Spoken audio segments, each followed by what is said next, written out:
Greetings everyone. Welcome to CEC Gurukul Lectures. I'm Mehak Chawla, Bharatanatyam dancer, art educator and disciple of Guru Srimati Geeta Chandanji. To continue with the characters of Mahabharata, so these characters embody inner conflict as much as external action. The Mahabharata offers exceptional scope for expressive dance interpretation.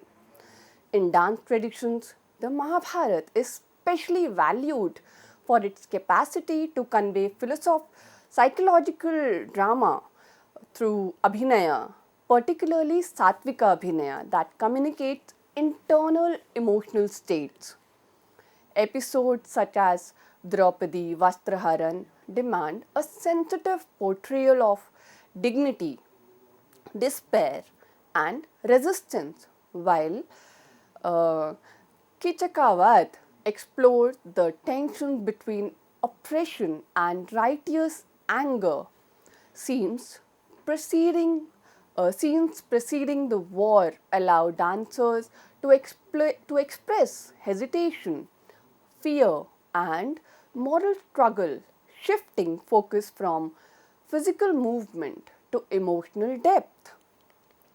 The Mahabharata thus enables dance to function not merely as narrative illustration but as a medium of introspective storytelling. While dance excels in conveying inner states, theatre allows the Mahabharata expansive conflicts and dialogues to unfold through dramatic structure.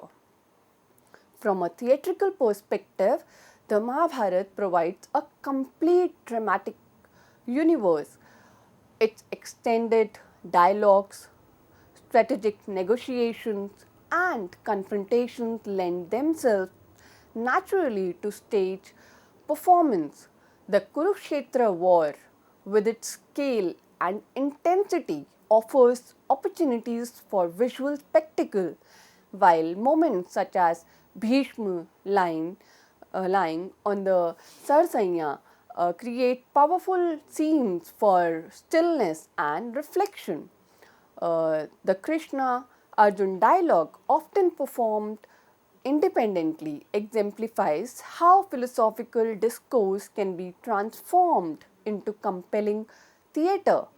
Through such adaptations, the Mahabharata balances action with introspection, ensuring sustained engagement. Ultimately, the performative value of the Mahabharata lies in its ability to transform ethical questioning into lived experience for both performer and audience. In performance context, the Mahabharata does not impose clear moral conclusion. Instead, it invites audiences to confront uncomfortable questions about justice, responsibility, and the cost of power. Performers, through embodiment and expression, become mediators of these questions, allowing ethical dilemmas to be felt rather than merely understood.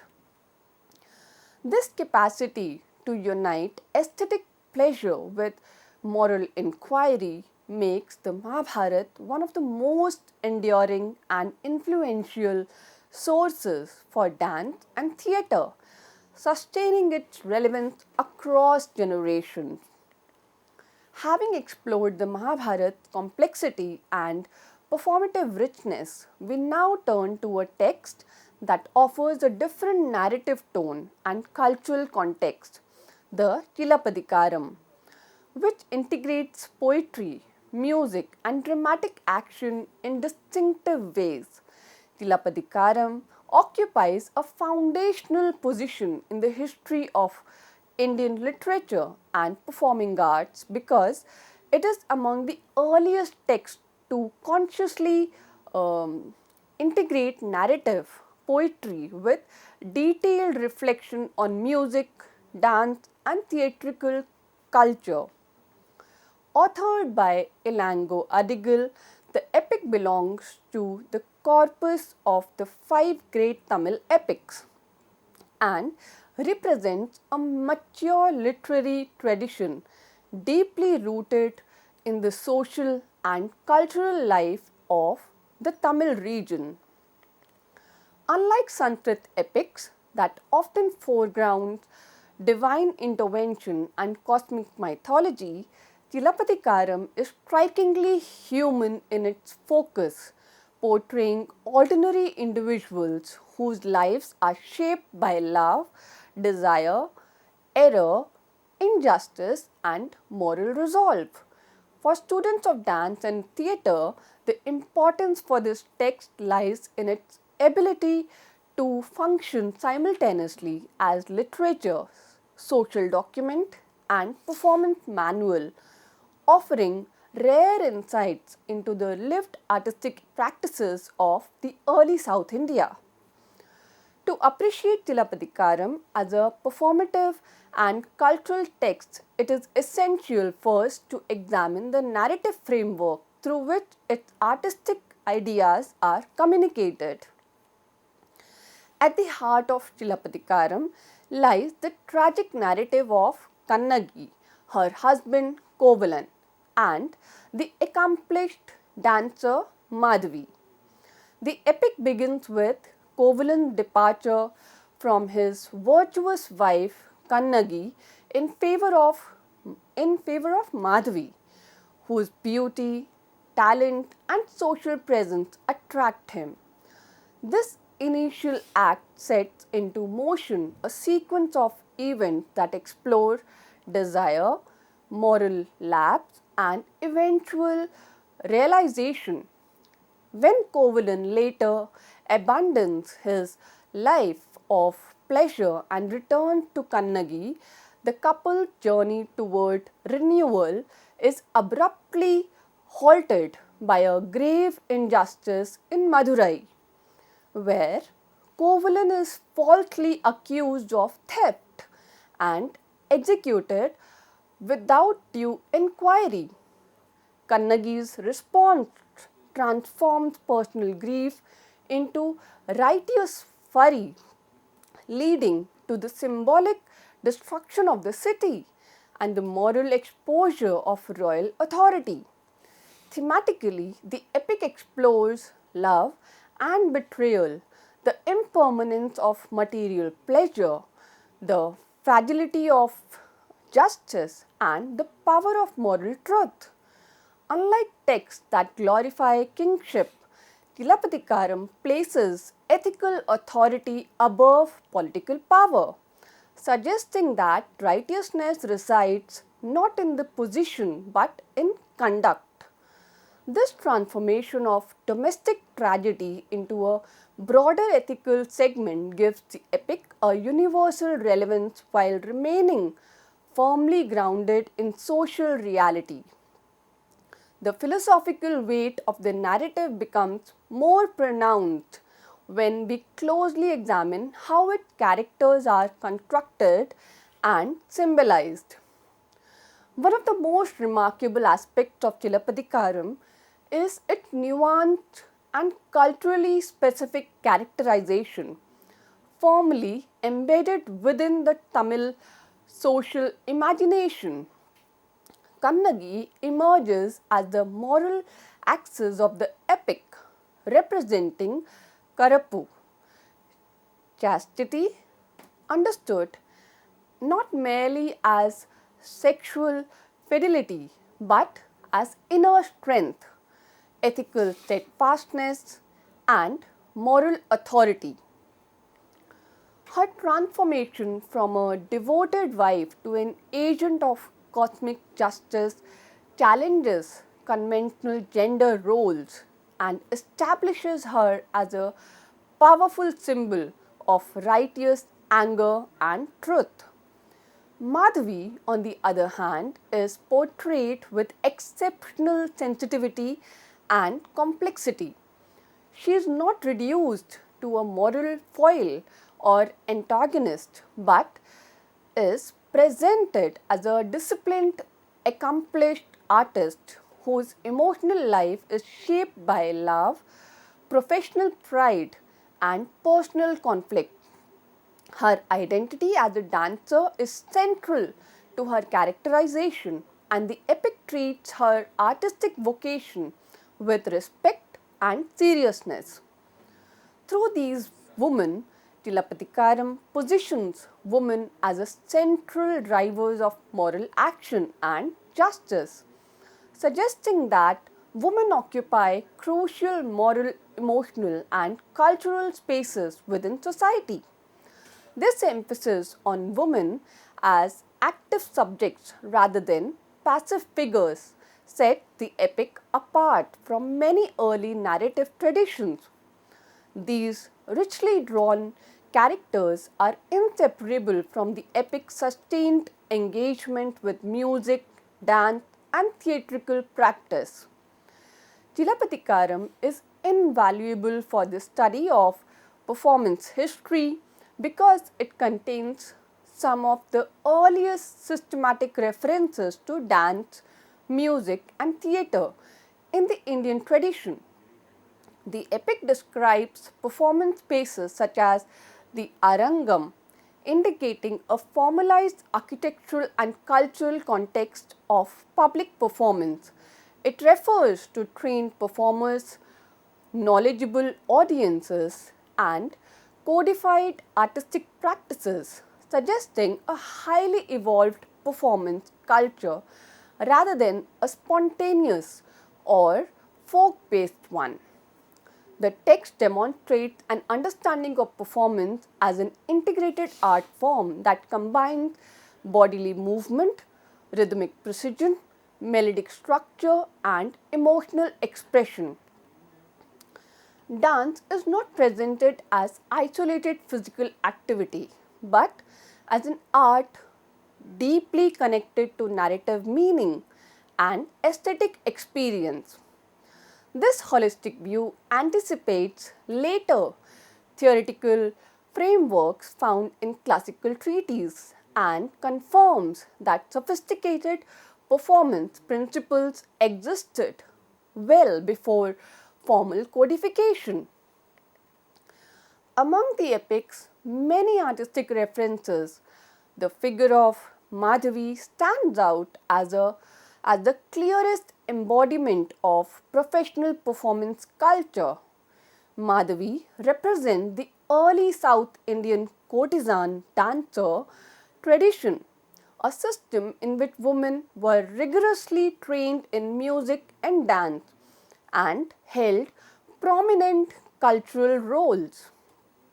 Her debut performance is described in remarkable detail, reflecting a structured pedagogy that included mastery of rhythm, melody, expression, and stage presence.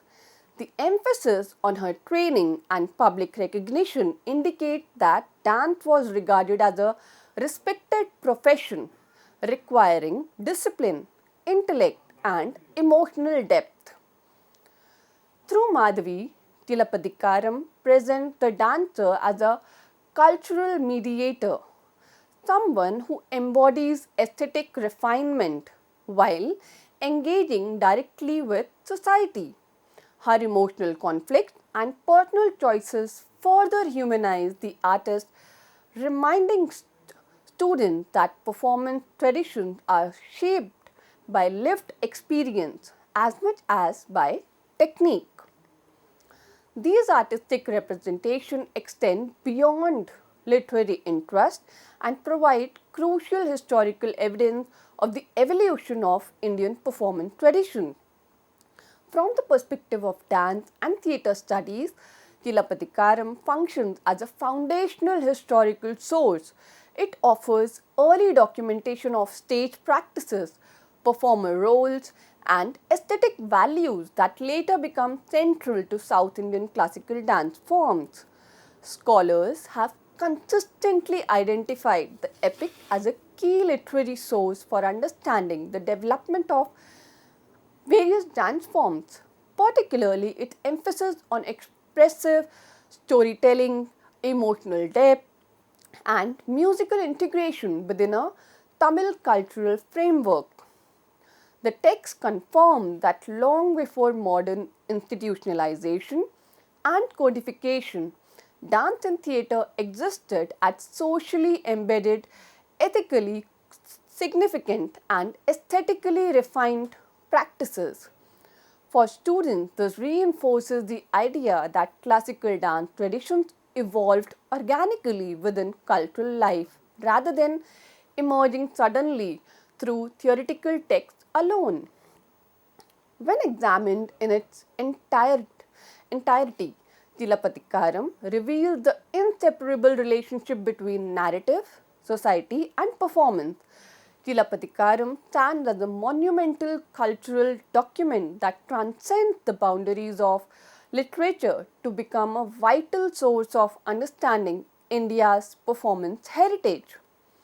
Through its compelling narrative, powerful characterization, and meticulous attention to artistic practice, the epic demonstrates how dance and theatre were deeply interwoven with moral values, social structures, and emotional life. The text provides an essential bridge between textual analysis and performance history, illustrating that Indian dance and drama emerged as a living tradition shaped by human experiences, ethical reflection, and aesthetic sensibility. Now we will study about Bhagavata Purana. The Bhagavata Purana is regarded as one of the most spiritually profound and artistically influential texts within the Puranic corpus. While the Puranas collectively deal with cosmology, mythology, and ritual practice, the Bhagavata Purana distinguishes itself through its sustained and refined articulation of bhakti as both a spiritual path and an aesthetic experience. Traditionally attributed to Vyas, the text elevates devotion not merely as a means to liberation but as an emotionally fulfilling relationship between the devotee and the divine. For students of dance and theatre, this Puran is crucial because it offers narratives that are inherently dramatic, lyrical, emotionally layered, and deeply suited to performative interpretation. To appreciate why the Bhagavata Purana has exercised such a powerful influence on the performing arts, one must first understand the philosophical and narrative framework within which its stories unfold. At its philosophical core, the Bhagavata Purana purposes bhakti as the supreme dharma, surpassing ritualism, asceticism, or intellectual speculation. The text repeatedly asserts that liberation is attained not through external rites alone, but through loving surrender, sharanagati, to the divine. This philosophy is expressed through layered storytelling rather than abstract discourse.